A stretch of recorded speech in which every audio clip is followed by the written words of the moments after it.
What if I told you that for the mid-season, Lewis Hamilton's car was sabotaging his own performance without anyone noticing? What Fred Vasseur discovered in SF25 could be the most important inflection point of the year. What exactly was what he found and how did everything change? But that narrative did not explain it all that happened. Lewis was not simply uncomfortable. He was fighting something that he could not identify, something that prevented him from having confidence in the car. Ferrari engineers analyzed the SF25 data again and again, looking for irregularities, but everything seemed normal. The sensors did not report failures, the performance maps were stable, and the telemetry did not reveal alarming signals. However, carrera after carrera, Hamilton described the experience as random, as if each brake game behaves in a different way, as if the car changed without prior notice. He was frustrating, disconcerting, and deeply atypical for someone with more than 300 large awards behind him. This disconnection between what the pilot felt and what the engineers saw became an invisible trap. The adjustments that were made in the car were, in many cases, erroneous responses to misinterpreted symptoms. It worked in the engine mapping, in the tire pressure, in the suspension, without knowing that the origin of the problem was much more hidden, embedded in the SF25 systems in a way as silent as devastating. Meanwhile, media pressure began to intensify. The headlines questioned if Hamilton had made a mistake when signing for Ferrari. The social networks amplified each image in which the annoying British was seen in the garage, each intense conversation with their engineers, each disappointment gesture when lowering the car. The atmosphere within the team was tensed. The results did not arrive and the margin of error was reduced by career. But in Ferrari's core, there was a figure that refused to accept the superficial version of the facts: Fred Vasseur. The chief of French team, known for his meticulous experience and his sensitivity to detect anomalous patterns in the behavior of cars, began to personally study each Hamilton session. He reviewed recordings, technical reports, and especially the sensations described by the pilot in each briefing. It was then that he decided that something did not square. It was not a problem of adaptation. It was not a crisis of trust. It was something deeper. Something that was going to change the complete narrative of the Hamilton-Ferrari project. It was only missing to discover it, and when he did, nothing was the same. What Fred Vasseur discovered after the Austrian Grand Prix was as unexpected as revealing.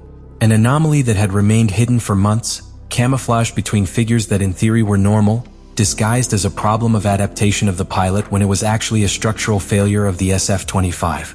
The analysis was cold, literally. Vasseur ordered Hamilton car components and inspected them carefully when the car was no longer in race conditions. It was there when the first big finding was evidenced. The rear brake system presented a completely anomalous wear pattern. At first glance, the discs showed an irregular texture, as if they had been exposed to extreme thermal cycles without the corresponding ventilation control. It was a progressive but erratic degradation, difficult to replicate in simulators and almost invisible in active telemetry. The most serious thing was not only the wear itself, but its direct consequence. Hamilton had to start managing braking temperatures just 5 laps after starting a race. That need forced him to modify his constantly pilot style, to be conservative in the hard braking areas and avoid risky maneuvers. In practice, he left him defenseless against attacks from other pilots and limited in his own offensive. This phenomenon caused each race to become a kind of roulette. Some albums offered better performance than others without a clear explanation, something that even Hamilton came to describe with a chilling phrase: "It's like throwing dice. You put a game and work. You put another and not." This type of variability is not admissible in Formula One. Not at this level. Not with a team like Ferrari. What should be a reliable and controlled system had become a lottery that destroyed the consistency of a world champion. When deepening the dynamic analysis of the car, Vasseur found another further worrying defect. During hot track conditions and low stress of tires, especially with high levels of graining, the SF25 suffered a disconnection between the front and the rear axis. It was not an electronic failure or a badly calibrated suspension problem. It was a structural desynchronization of car behavior under medium side loads, especially in constant radio curves. This decoupling between both trains translated into a chronic subwiring that appeared and disappeared according to the level of load in the tires. When it was generated, it forced Hamilton to adjust its braking point on each lap, even in the same circuit sector. It was a tactical nightmare. The pilot could not trust the stability of the car or even in repeated conditions. Any attempt to attack was suffocated by the uncertainty of whether the car would respond as it should. This explained why Hamilton found no record in a long round. Why it seemed competitive in classification when the loads were more predictable and the car could be maintained in optimal ranges but then fell into performance throughout a race. What the sensors could not say, the dynamic geometry of the SF25 in extreme conditions was shouting. And Vasseur heard it. After these findings, Ferrari undertook a series of drastic adjustments. They redesigned the rear brake cooling system, improved the disc materials and modified the airflow configuration inside the ducts. New compensation parameters were also introduced in the rear suspension to rebalance the load transfer between the two axes.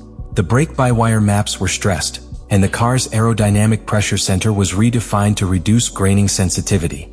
These solutions did not arrive immediately.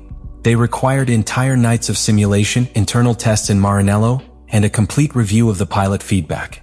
But for the first time in months, there was a clear address. It was not a matter of feeling. It was a matter of engineering. And now, with the modified SF25, Lewis Hamilton could compete again without loading with an invisible defect. What came later would be the definitive evidence of whether Ferrari had corrected the course in time. But at least now, they finally knew what they were fighting. With the technical findings already on the table, Ferrari made a decision as urgent as strategic: partially redesign the SF25 of Lewis Hamilton. It was not a simple correction of setup or refine a couple of details. What was at stake was much deeper: restoring the pilot's confidence, recovering lost time and redirecting a project that seemed to be aimed at technical failure.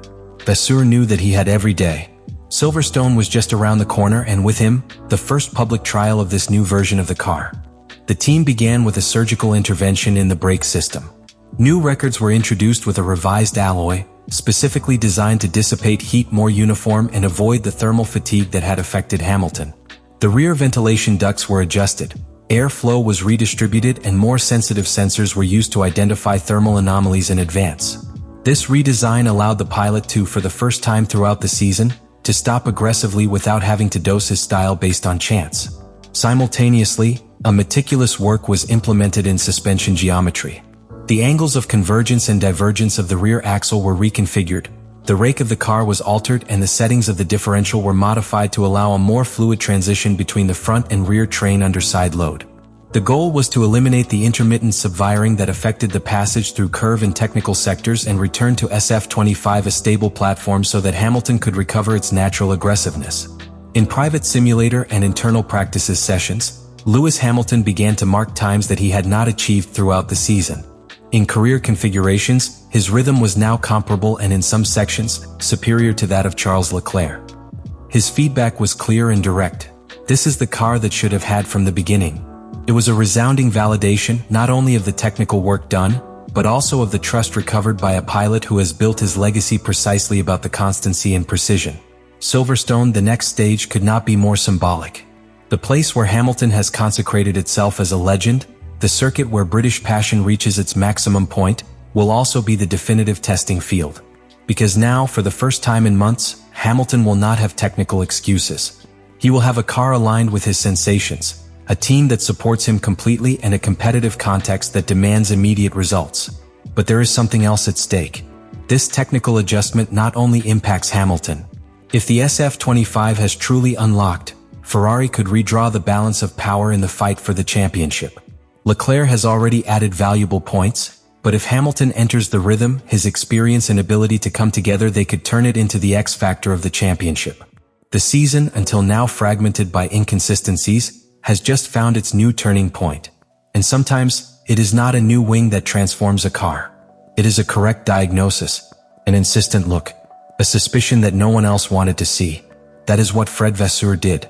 And that is the type of leadership that can rescue a season, and perhaps write one of the last great chapters of Lewis Hamilton's career. This crucial moment of the 2025 season, which is at stake, transcends the points of the championship or a classification in the table. What we witness with this technical turn in Ferrari is the rebirth of a historical figure within Formula One. Lewis Hamilton, which during the first months of his alliance with the Scuderia seemed to walk along a path of frustration, is now found in the prelude to a possible competitive resurrection. And not only for having corrected a technical error, but because that same error was the mask of a broader truth, that even the largest equipment can be wrong, and that the key is how they respond when the pressure becomes unbearable. The question we should all ask ourselves is not simply if Hamilton can win in Silverstone. It is something much deeper. Is this the turning point that transforms a year of adaptation in a year of redemption? Are we about to see a second half of the season in which the seven-time champion resurfaces with an unstoppable impulse, or Ferrari's structural problems will continue to manifest in new forms? The narrative tension is undeniable. Vasseur has proven to be more than a technical manager. He is a strategic director who has opted all his political and technical capital for Hamilton, trusting that the British experience will be his greatest asset. The next Grand Prix will not just a career, it will be a statement of intentions, capabilities, and ambition. And you, as a fan of this sport, will be there to witness it. So now it's your turn. What do you think of all this? Do you think this technical redesign can really change Ferrari's fate this year? Or will it be just a momentary relief in a season full of inconsistencies?